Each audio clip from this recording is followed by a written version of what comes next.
നിന്ന് മുലിച്ചിറങ്ങിയ കണ്ണുനീർ തുള്ളികളെ തുടച്ചുകൊണ്ടവൾ തിരിഞ്ഞു നടക്കാനൊരുങ്ങി. നിന്റെ കണ്ണൊക്കെ നിറഞ്ഞത് എന്തിനാ നന്ദു? അവൾക്കടുത്തേക്ക് ആകുലതയോട് വന്നുകൊണ്ട് ദച്ചു ചോദിച്ചു. മെല്ലെ മുഖത്ത് കപടച്ചിരി വരുത്തി അവൾ നിന്നു. ഒന്നുമില്ല ദച്ചു, കാല് നല്ല പെയിന്, അതുകൊണ്ടാണ് കണ്ണു നിറഞ്ഞത്. എങ്ങനെയോ പറഞ്ഞൊപ്പിച്ചവൾ നടക്കാനൊരുങ്ങി. അവളെ മറികടന്ന് നടക്കാനൊരുങ്ങവേ അവളുടെ കൈകളെ തടഞ്ഞുകൊണ്ട് അപ്പു അവൾക്കടുത്തേക്ക് വന്നു. നിനക്ക് പെട്ടെന്ന് എന്താ പറ്റിയത്? നല്ല സന്തോഷത്തിൽ ഓടി വരുന്നത് ഞാൻ കണ്ടതാണല്ലോ. കാലിലെ വേദനയൊന്നും അല്ല, മറ്റെന്തോ ആണ് സങ്കടത്തിന് കാരണം. എന്തായാലും എന്നോട് പറ. അപ്പു വാത്സല്യത്തോട് അവളുടെ കവളിൽ തലോടിക്കൊണ്ട് ചോദിച്ചു. ഹേയ്, എനിക്കൊന്നുമില്ലടി, അത് ചുമ്മാ പെട്ടെന്ന് ശ്യാം അവനെ ഒരുപാട് മിസ് ചെയ്തു, അതാ. അവൾ എങ്ങനെയോ വാക്കുകൾ തപ്പിത്തടഞ്ഞ് കണ്ണുനീർ തുടച്ചുകൊണ്ട് പറഞ്ഞൊപ്പിച്ചു. ശ്യാമിന്റെ പേര് കേട്ടതും അപ്പു ഒന്ന് മൂളി. പതിയെ അവളുടെ കൈകൾ പിടിച്ചുകൊണ്ട് മാക്കാനടുത്തേക്ക് നടന്നു. ദച്ചു ചിരിച്ചുകൊണ്ട് അവർക്ക് പുറകെയും നടന്നു. മാക്കാനടുത്തേക്ക് നടക്കും തോറും അവളിൽ നെഞ്ചിരിപ്പ് വർദ്ധിച്ചുകൊണ്ടിരുന്നു. അശ്വിനാണ് മാക്കാൻ എന്നറിഞ്ഞാൽ അപ്പുവിനുണ്ടാകാൻ പോകുന്ന അവസ്ഥയോർത്ത് അവൾ നന്നായി ഭയന്നു. ആ ഭയം കൊണ്ട് അവളുടെ മുഖത്ത് പരിഭ്രമം നിഴലിച്ചു. പതിയെ വിയർപ്പ് കണങ്ങൾ പൊടിയാൻ തുടങ്ങി. എങ്ങനെയും സത്യങ്ങൾ പറയുന്നതിൽ നിന്നും മാക്കാനെ പിന്തിരിപ്പിക്കണമെന്ന് അവൾ മനസ്സിൽ ചില കണക്കൂട്ടലുകൾ നടത്തി. നന്ദുവുമായി അപ്പോൾ അടുത്തേക്ക് വന്നതും മാക്കാന്റെ മുഖം പുഞ്ചിരിയാൽ തിളങ്ങി. അവൻ എന്തോ പറയാനൊരുങ്ങവേ നന്ദു ചിരിച്ചുകൊണ്ട് അവനു നേരെ കൈകൾ നീട്ടി. Hi, I am Nandu. അശ്വിനേട്ടനെ കുറിച്ച് ഞാൻ എപ്പോഴും തിരക്കാറുണ്ട്. ഒരു ചിരിയോടെ അവൾ പറഞ്ഞു.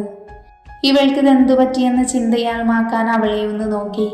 ശേഷം ഒരു ചിരിയോടെ ഷെയ്ക്കാൻഡ് നൽകി. Hi, I am Ashwin. അല്ല മാ. വാക്കുകൾ പൂർത്തിയാക്കും മുന്നേ നന്ദു അവനെ ഒന്ന് നോക്കി. ഒന്നും പറയല്ലേ എന്ന ഭാവത്തിൽ കെഞ്ചിക്കൊണ്ടിരുന്നു. ഇവളിതെന്തു മാങ്ങാത്തൊലിയാണ് കാണിക്കുന്നേ? പൊട്ടൻ പൂരം കണ്ട കണക്കെ അവളെ സൂക്ഷിച്ചു നോക്കിക്കൊണ്ടവൻ നിന്നു. അവൾക്ക് പുറകിൽ നിന്ന് ദച്ചു ആ കാഴ്ച കണ്ട് ചിരിയടക്കി പിടിച്ചു നിന്നു. അപ്പു രണ്ടുപേരെയും മാറി മാറി നോക്കിക്കൊണ്ടിരുന്നു. അല്ല, നിങ്ങൾ തമ്മിൽ മുൻപ് പരിചയമുണ്ടോ? അപ്പു ഒരു സംശയത്തോടെ ചോദിച്ചു. ഹേയ്, ഞങ്ങൾ തമ്മിൽ എങ്ങനെ പരിചയം വരാനാ? ഞാൻ അശ്വിനേട്ടനെ ആദ്യമായി കാണുന്നത് ഇന്നാ. അല്ലേ അശ്വിനേട്ടാ? അവൾ ചിരിയോടെ മറുപടി നൽകി. ഒന്നും മനസ്സിലാവാതെ അവളെ സൂക്ഷിച്ചു നോക്കിക്കൊണ്ടവൻ ശരിയെന്ന രീതിയിൽ പതിയെ തലയാട്ടി കാണിച്ചു. അപ്പൊ ശരി, നിങ്ങൾക്ക് സംസാരിക്കാൻ ഒരുപാടുണ്ടാകും. അത് നടക്കട്ടെ. ആദ്യം ഞാൻ ഫ്ലാറ്റിൽ കാണും.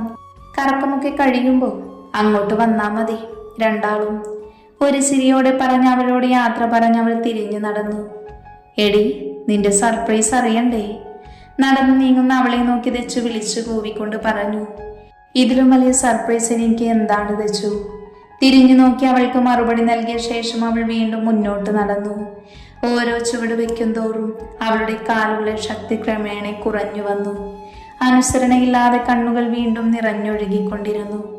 തൻ്റെ പ്രിയപ്പെട്ടവൻ മറ്റൊരാൾക്ക് സ്വന്തമാണെന്നുള്ള സത്യം അവളുടെ മനസ്സിനെ വീണ്ടും മുറിവേൽപ്പിച്ചുകൊണ്ടിരുന്നു. കോളേജ് ഗേറ്റ് കടന്ന് വെളിയിലെത്തിയതും അവളുടെ കാലുകൾ ഒരു നിമിഷം നിശ്ചലമായി. ഇനി ഞാനെന്ന ഭാരം യഥാർത്ഥത്തിൽ ഈ ഭൂമിയിൽ വേണോ ഈശ്വര? അവളുടെ മനസ്സിൽ 1000 വട്ടം ആ ചോദ്യങ്ങൾ ഉരുവിട്ടുകൊണ്ടിരുന്നു. ചിന്തയിൽ മുഴുകി ഒരു നിമിഷം കണ്ണുകൾ അടച്ചവൾ നിന്നു. നന്ദു. ശ്യാമിന്റെ ശബ്ദം അവളുടെ കാതുകളിൽ പ്രതിധ്വനിച്ചുകൊണ്ടിരുന്നു. അവന്റെ ഓർമ്മകൾ അവളെ വീണ്ടും സങ്കടത്തിലാഴ്ത്തി. ചിന്തകളുമായി അവൾ തനിയെ ആ തിരക്കേറിയ പാതയിൽ നടന്നു നീങ്ങി. അടക്കി പിടിച്ച ചിരി ഒരു പൊട്ടിച്ചിരിയായി മാറി. ദച്ചു അവർക്കടുത്തേക്ക് നിന്നു.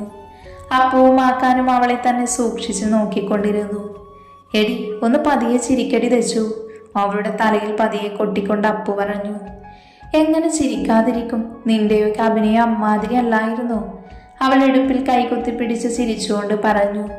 എന്തായാലും നിങ്ങളെ സമ്മതിച്ചിരിക്കുന്നു. പ്ലാനിങ്ങിലുണ്ടായി ഞാൻ പോലും ശരിക്കൊന്ന് ഞെട്ടിപ്പോയി നിന്റെ ആക്ടിങ് കണ്ട്. എന്നാലും എൻ്റെ നന്ദുവിൻ്റെ കണ്ണ് നിറഞ്ഞത് മാത്രം അല്പം സങ്കടമായി. പക്ഷേ വരാനിരിക്കുന്ന സന്തോഷങ്ങൾക്ക് വേണ്ടിയാണ് എന്ന് ഓർത്തപ്പോൾ അതൊന്നും സാരമില്ല എന്ന് തോന്നി. അവൾ വീണ്ടും ചിരിയോടെ അവരെ നോക്കി. നീ ചിരിച്ചോ? ഇതെല്ലാം നമ്മളുടെ പ്ലാനിങ് ആയിരുന്നു എന്ന് നന്ദു അറിയുമ്പോൾ ഉണ്ടാകാൻ പോകുന്ന അവസ്ഥ എൻ്റെ അമ്മോ. 50 വയസ്സ് വിവരമുള്ള പെങ്കൊച്ചാണ്. മിക്കവാറും വലിച്ചു കീറി ഭിത്തിയിൽ ഒട്ടിക്കും നമ്മളെ. നമ്മുടെ കാര്യം പിന്നെ കുഴപ്പമില്ല. എൻ്റെ ഏട്ടൻ്റെ കാര്യം ഓർക്കുമ്പോൾ സങ്കടം വരുന്നേ. എനിക്കെന്ത് കുഴപ്പം വരാനാ? മാക്കാൻ സംശയത്തോട് ചോദിച്ചു. ഏട്ടൻ അവൾ അറിയാത്തത് കൊണ്ടാ. ഇതെല്ലാം ഡ്രാമയായിരുന്നു എന്നറിയുമ്പോൾ അവളുടെ വക ഉറപ്പായും കിട്ടാതിരിക്കില്ല. അപ്പോൾ ഒരു ചിരിയോടെ പറഞ്ഞു നിർത്തി. ഞാൻ അറിയാത്ത മാത്തുവോ? എൻ്റെ അടുത്ത് എൻ്റെ മാത്തു ഒന്നും തന്നെ ചെയ്യില്ല. അത് നിനക്ക് മനസ്സിലാവില്ലേ അപ്പൂസേ? അവൻ കള്ളച്ചിരിയോടെ ചോദിച്ചു. അല്ല, ഈ ആലിംഗനവും കിസ്സും നമ്മുടെ സ്ക്രിപ്റ്റിൽ ഇല്ലാഞ്ഞല്ലോ. ഡയലോഗ് മാത്രമല്ലേ ഉണ്ടായിരുന്നുള്ളൂ? ചിരിക്കു ശേഷം ദച്ചൊരു സംശയത്തോടെ ചോദിച്ചു. നിനക്ക് അങ്ങനെ പറയാം. സ്വന്തം ഏട്ടൻ തൊട്ടപ്പുറത്ത് ഫ്ലാറ്റിൽ ഉണ്ടായിട്ടും ഇതുവരെ മര്യാദക്കൊന്ന് കാണാൻ പോലും കഴിയാത്തൊരു പെങ്ങളുട്ടിയുടെ സങ്കടം അതാർക്കും പറഞ്ഞാൽ മനസ്സിലാകില്ല. വല്ലപ്പോഴുമുള്ള കോളിംഗ് മാത്രമാണ് ആകെ ഉണ്ടായിരുന്ന സമാധാനം. അപ്പോൾ ഒരു വിതുമ്പലോട് അശ്വിനോട് ചേർന്ന് നിന്നുകൊണ്ട് പറഞ്ഞു. അതുകൊണ്ടല്ലേ സ്വന്തം പെണ്ണിനെ ചേർത്ത് പിടിക്കാതെ ആദ്യം എൻ്റെ പെങ്ങളൂട്ടിയേട്ടൻ ചേർത്ത് പിടിച്ചത്? നീയും കാത്തും എൻ്റെ കുഞ്ഞിപ്പെങ്ങമാരല്ലേ? അവനൊരു ചിരിയോടെ പറഞ്ഞു വീണ്ടും അവളെ ചേർത്ത് പിടിച്ചു. കല്യാണം കഴിഞ്ഞെങ്ങാനും സ്നേഹം കുറഞ്ഞ ശരിയാക്കും ഏട്ടനെ? അങ്ങനെ കുറയുമെന്ന് തോന്നുന്നുണ്ടോ? നിങ്ങൾ ഏട്ടൻ്റെ കണ്ണിലെ കൃഷ്ണമണികളല്ലേ? അവനൊന്ന് പുഞ്ചിരിച്ചുകൊണ്ട് പറഞ്ഞു. അപ്പൊ നന്ദുവോ? ദച്ചു കള്ളച്ചിരിയോടെ മാക്കാനെ നോക്കി. അവളും ഞാനും ഒരു ആത്മാവും രണ്ട് ശരീരവുമാണ്. ഈ ഞാൻ പൂർണ്ണമാക്കണമെങ്കിൽ അവൾ എൻ്റെ പാതിയായി എന്നിൽ ചേർന്നേ മതിയാകൂ ദച്ചു. അമ്പു, മാക്കാൻ ശരിക്കും ഒരു മാക്കാൻ തന്നെയാണ് കേട്ടോ. പക്ഷെ സ്നേഹത്തിന്റെ മാക്കാനാണെന്ന് മാത്രം. അല്ല, കാത്തു എന്താ വരാത്തത്? ദച്ചു ഒരു സംശയത്തോട് ചോദിച്ചു. അവൾ വന്നില്ലെങ്കിൽ എന്താ? ഫുൾ പ്ലാനിങ്ങും അവളും കൂടി ഉണ്ടല്ലോ. ഞാൻ തനിച്ചായ ശേഷം എന്നെ വളർത്തിയതെല്ലാം എൻ്റെ അമ്മാവനും വീട്ടുകാരുമാണ്. ഏട്ടൻ എൻ്റെ സ്വന്തം ഏട്ടനായാണ് ഞാൻ കാണുന്നത്. കാത്തു എൻ്റെ കുഞ്ഞി പെങ്ങളും. ഒരിക്കൽ പോലും മുറച്ചെറുക്കൻ എന്ന ചിന്ത പോലും എനിക്ക് വന്നിട്ടില്ല. കാരണം ഏട്ടൻ അങ്ങനെയാണ് ഞങ്ങൾ രണ്ട് പെൺകുട്ടികളെയും വളർത്തിയത്. അപ്പു വാചാരയായിക്കൊണ്ടിരുന്നു. അപ്പു, കരഞ്ഞാൽ ഏട്ടൻ്റെ കയ്യിൽ നിന്നും കിട്ടും നിനക്ക്. മാക്കാൻ അല്പം ഗൗരവത്തോടെ പറഞ്ഞു. പതിയെ അവളുടെ തലയിൽ തലോടിക്കൊണ്ടിരുന്നു. എൻ്റെ അമ്മു, ഏട്ടനും അനിയത്തിയുടെയും സ്നേഹം കണ്ട് കണ്ണു നിറഞ്ഞു പോകുന്നു. എനിക്കുമുണ്ട് ഒരെണ്ണം. അതിനോട് ഇതൊക്കെ കണ്ടുപഠിക്കാൻ പറയട്ടെ. ഒരു തമാശ പോലെ ദിച്ചു അവരെ നോക്കി പറഞ്ഞു.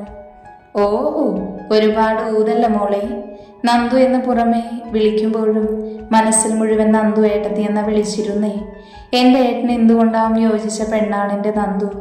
അതുമല്ല, ഒറ്റ കാഴ്ച കൊണ്ട് തന്നെ എൻ്റെ ഏട്ടൻ്റെ മനസ്സിനെ കീഴ്പ്പെടുത്തി കളഞ്ഞില്ലേ അവൾ. ഏട്ടൻ്റെ നെയ്മി ഫോണിൽ കള്ളക്കാമുകൻ എന്നാണ് സേവ് ചെയ്തിരിക്കുന്നത്. അന്ന് നന്ദു ഫോൺ എടുത്തപ്പോൾ ഞാൻ ശരിക്കും ഞെട്ടിപ്പോയി. ഒരു നിശ്വാസം മതിയല്ലോ പ്രണയിക്കുന്നവനെ മനസ്സിലാക്കാൻ. എങ്ങനെയോ തട്ടിപ്പറിച്ചത് വാങ്ങിച്ചപ്പോഴാണ് സമാധാനമായത്. അല്ലെങ്കിൽ ചിലപ്പോൾ ഈ ഡ്രാമ ഇത്രയും വരെ നീളില്ലായിരുന്നു. അതൊക്കെ പോട്ടെ, നമ്മുടെ പ്ലാനിങ്ങിന്റെ മാസ്റ്റേഴ്സ് എന്ത് ചെയ്തു? അപ്പോൾ ഒരു സംശയത്തോടെ ചോദിച്ചു. അടിയങ്ങൾ ഇവിടെ ഉണ്ടേ. കാത്തിയും ദാസും ചിരിയോട് അവർക്കടുത്തേക്ക് വന്നുകൊണ്ട് പറഞ്ഞു. രണ്ടും ഇവിടെ ഉണ്ടായിരുന്നു. അശ്വിൻ അവർ രണ്ടുപേരെയും ചേർത്ത് പിടിച്ചുകൊണ്ട് അവർക്കടുത്തായി നിന്നു. അപ്പൊ നെക്സ്റ്റ് പ്ലാനിങ് എന്താണ്?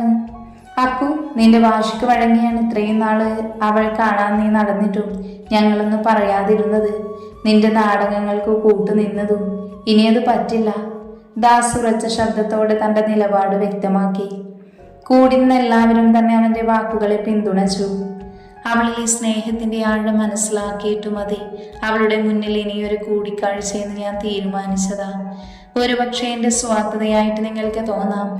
നിങ്ങൾ എൻ്റെ ഭാഗത്തു നിന്ന് ചിന്തിച്ചു നോക്കിയേ. ആദ്യം കണ്ട ദിവസം തന്നെ അവളെ പ്രപ്പോസ് ചെയ്താൽ അവളെ പോലൊരു പെണ്ണിന്റെ പ്രതികരണം നിങ്ങൾക്ക് ഊഹിക്കാമല്ലോ. അതുകൊണ്ടാണ് എന്നോടുള്ള അവളുടെ സ്നേഹത്തിന്റെ ആഴം അറിഞ്ഞിട്ട് വീണ്ടും കണ്ടുമുട്ടാമെന്ന് തീരുമാനിച്ചത് തന്നെ.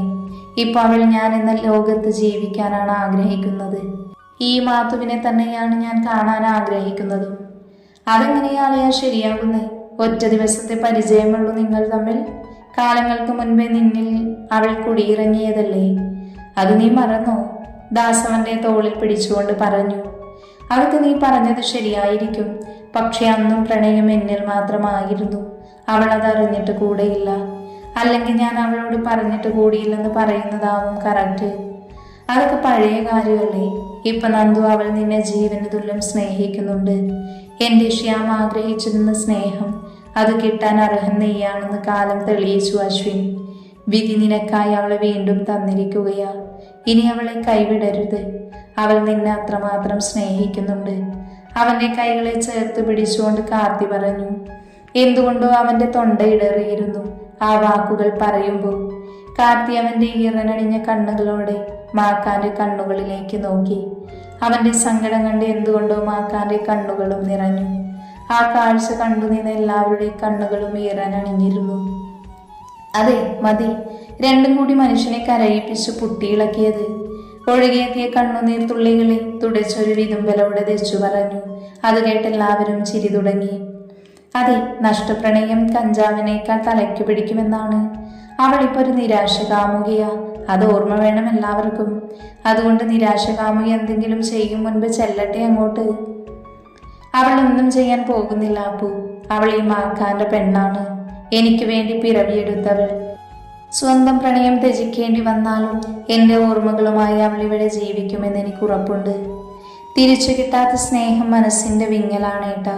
അതുകൊണ്ട് അവളോട് ഇനി എന്തെങ്കിലും സത്യങ്ങൾ തുറന്നു പറയാം. അതിനുള്ള സമയമായി അപ്പു, അതെനിക്കറിയാം. മാക്കാനൊന്ന് ചിന്തിച്ച ശേഷം മറുപടി നൽകി. അതെ, നീ ഇപ്പൊ പറഞ്ഞ കാര്യം എല്ലാവരുടെ കാര്യത്തിലും പോസിബിൾ ആണട്ടോ അപ്പു. ദാസ് അല്പം ഗൗരവത്തോടെ അവളെ നോക്കി പറഞ്ഞു. ആണോ? എന്ന കണക്കായി പോയി. മുഖം കൂർപ്പിച്ച് അവനെ നോക്കിയ ശേഷം പുച്ഛത്തോടെ അവൾ ചിരിച്ചു ശേഷം മുന്നോട്ട് നടന്നു.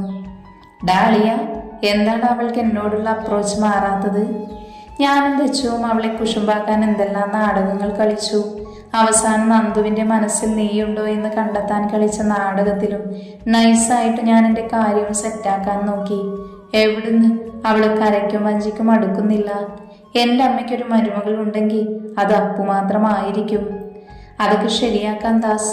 കാർത്തിയവന്റെ തോളിൽ തട്ടി ആശ്വസിപ്പിച്ചു. അളിയാക്കൂ, എൻ്റെ ചെറുപ്പം മുതൽ ചങ്കിൽ കൊണ്ട് നടക്കുന്ന രൂപമാണ് അപ്പുവിൻ്റെ.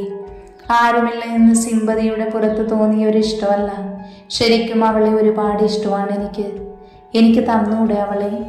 മാക്കാന്റെ രണ്ട് കൈകളും ചേർത്ത് പിടിച്ചുകൊണ്ട് ദാസ് ചോദിച്ചു. നിന്റെ അവസ്ഥ എനിക്ക് മനസ്സിലാകും. പക്ഷേ അവളുടെ ഇഷ്ടത്തിന് ഞാൻ പ്രാധാന്യം നൽകൂ. അവൾക്ക് നിന്നെ ഇഷ്ടമാണെങ്കിൽ ഈ ലോകത്ത് ആരൊക്കെ തന്നെ എതിർത്താലും ഞാൻ ഉണ്ടാകും നിങ്ങളുടെ കൂടെ. അവനൊരു പുഞ്ചിരിയോട് ദാസിനെ ചേർത്ത് പിടിച്ചുകൊണ്ട് പറഞ്ഞു. അതെ, പ്ലാൻ എയും പ്ലാൻ ബിയും സക്സസ് ആയ സ്ഥിതിക്ക് പ്ലാൻ സിയിൽ കൂടി ഒന്ന് പരിഗണിക്കാമോ അശ്വിൻ? കാർത്തി അല്പം പതിഞ്ഞ സ്വരത്തിൽ ചോദിച്ചു. അത് കേട്ടതും തെച്ചുപതി അവരോട് യാത്ര പറഞ്ഞു നടന്നു.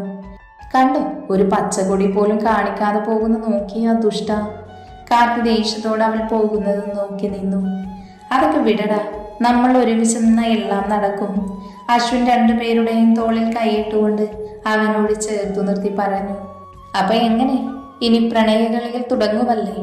മാക്കാൻ അല്പം ഉറച്ച സ്വരത്തോടെ ചോദിച്ചു. പിന്നല്ലാതെ, അവർ രണ്ടുപേരും ഒരുമിച്ച് പറഞ്ഞ് പരസ്പരം നോക്കി ചിരിച്ചു. തൻ്റെ മുറിക്കുള്ളിൽ സങ്കടത്തിന്റെ ഭാണ്ഡവുമേറി അവൾ നിന്നു.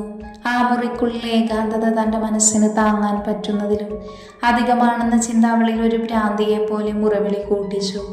ടേബിളിനടിയിലിരുന്ന മാക്കാന്റെ ഷൂസ് എടുത്ത് തൻ്റെ നെഞ്ചോട് ചേർത്ത് പിടിച്ച് അവൾ നിലവിളിച്ചു. എനിക്ക് നിന്നെ മറക്കാൻ പറ്റുന്നില്ല മാക്കാനെ, നീ എൻ്റെ ജീവനാണ്. അവൾ കരഞ്ഞുകൊണ്ട് പറഞ്ഞ ഷൂസ് ഒന്നുകൂടെ ഹൃദയത്തോടെ ചേർത്ത് പിടിച്ചു.